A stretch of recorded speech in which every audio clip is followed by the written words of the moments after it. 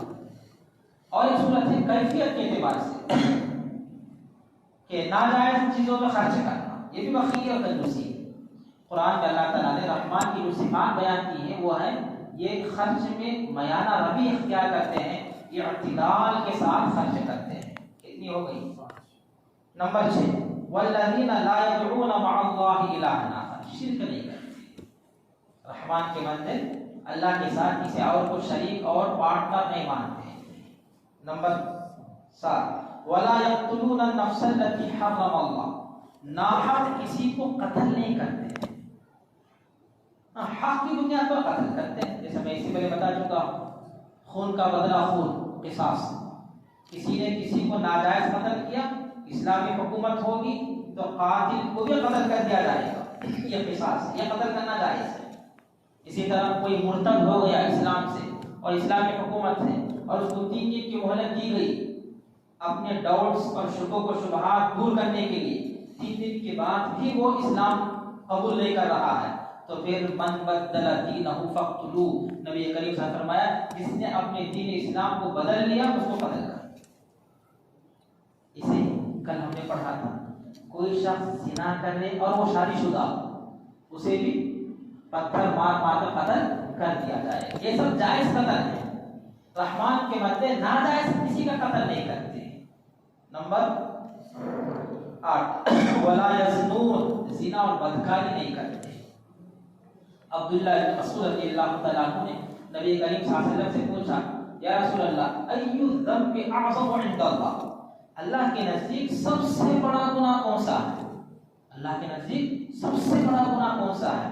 نبی کریم صلی اللہ علیہ وسلم نے ارشاد فرمایا ان تجعل للہ ندا وهو خلق، اللہ کے نزدیک سب سے بڑا گناہ یہ ہے کہ تو اللہ کے ساتھ کسی کو پارٹنر مانے، شریک اور ساجی مانے جبکہ اللہ نے تجھے پیدا کیا.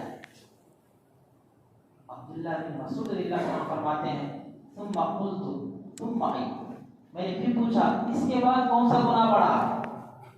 نبی کریم صلی اللہ علیہ وسلم نے فرمایا ان تقتل ولدک خشیۃ ان یطعم معک، شرک کے بعد سب سے بڑا گناہ یہ ہے کہ تو اپنی اولاد کو اس ڈر سے قتل کر دے کہ تیری اولاد تیرے ساتھ کھائے گی، میں اس کو کہاں سے کھلاؤں گا.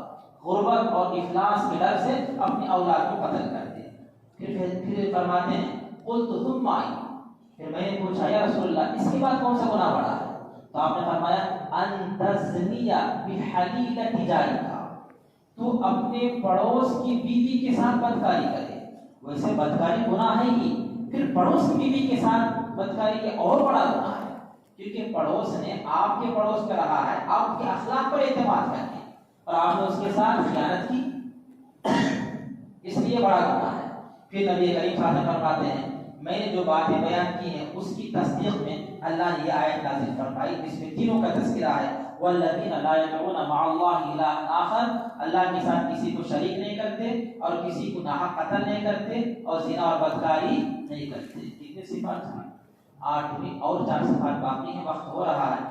دعا فرمائیں کہ اللہ تبارک و تعالی ہم تمام کو رحمان کا بندہ بنائے اور اپنے اندر ان صفات کو پیدا کرنے کے اللہ تعالی توفیق عطا فرمائے. آمین ثم آمین. وآخر دعوانا الحمدللہ.